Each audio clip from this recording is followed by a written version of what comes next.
মাধ্যমিকের পর ৫টি সেরা স্কলারশিপ, 10th-এর পর টাকা সহ পড়াশোনার সুযোগ। হ্যাঁ বন্ধুরা, মাধ্যমিক পরীক্ষার পর অনেক ছাত্রছাত্রীরা ভালো রেজাল্ট করলেও টাকার অভাবে পড়াশোনা চালিয়ে যেতে পারে না। কিন্তু জানো কি, মাধ্যমিকের পর এমন কিছু স্কলারশিপ আছে যেগুলো পড়াশোনার খরচ অনেকটাই কমিয়ে দিতে পারে। আজকের ভিডিওতে আমরা জানবো মাধ্যমিকের পর পাওয়া যায় এমন 5টি সেরা স্কলারশিপ সম্পর্কে।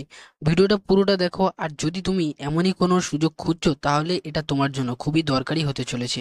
তো প্রথমেই দেখছি আমরা পশ্চিমবঙ্গ সরকারের স্মরণ জয়ন্তী স্কলারশিপ সম্পর্কে। যাদের ফ্যামিলি ইনকাম বছরে 2.5 লাখ টাকার নিচে, মাধ্যমিকে ভালো রেজাল্ট করলেও এই স্কলারশিপ পাওয়া যায়। প্রতি মাসে নির্দিষ্ট টাকা দেওয়া হয় 2 থেকে 5 হাজার টাকা পর্যন্ত। এরপরে 2 নম্বরে আছে কন্যাশ্রী প্রকল্প, মানে K2, শুধুমাত্র মেয়েদের জন্য। যেসব মেয়েরা মাধ্যমিকে পাস করে 18 বছরের আগে পড়াশোনা চালিয়ে যাচ্ছে, এককালীন 25 হাজার টাকা পর্যন্ত পাওয়া যায়। 3 নম্বর হচ্ছে জাতীয় scholarship portal NSP scheme. SC, ST, OBC এবং মাইনরিটি ক্যাটাগরির জন্য তারা অ্যাপ্লাই করতে পারে। মাধ্যমিকে ভালো রেজাল্ট এবং নির্দিষ্ট ইনকাম ক্রাইটেরিয়া থাকলে বিভিন্ন বোর্ড ও কেন্দ্রীয় সরকারের স্কলারশিপ আবেদন করা যায়। 4 নম্বর হচ্ছে বিদ্যাসী স্কলারশিপ। মুসলিম, খ্রিস্টান, বৌদ্ধ, পার্সি, জৈন সম্প্রদায়ের ছাত্রছাত্রীদের জন্য অ্যাপ্লাই করতে পারবে। মাধ্যমিকের পর পড়াশোনা চালিয়ে যাচ্ছে এমনই স্টুডেন্টদের জন্য অনলাইনে আবেদন করা যায় WBMDFC এর ওয়েবসাইটে।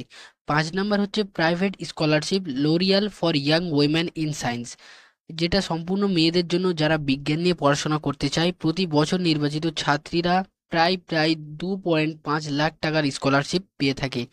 আবেদন করতে হলে লোরিয়াল ইন্ডিয়ার অফিসিয়াল ওয়েবসাইটে ঢুকতে হবে। তো এই ছিল মাধ্যমিকের পর পাওয়া যায় এমনই 5টি সেরা স্কলারশিপ।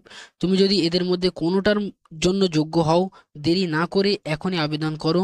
আর যদি এমনই ভিডিও ভালো লাগে তাহলে একটা লাইক দাও, সাবস্ক্রাইব করো, কারণ আমি এমনই শিক্ষামূলক কন্টেন্ট রেগুলার দিই।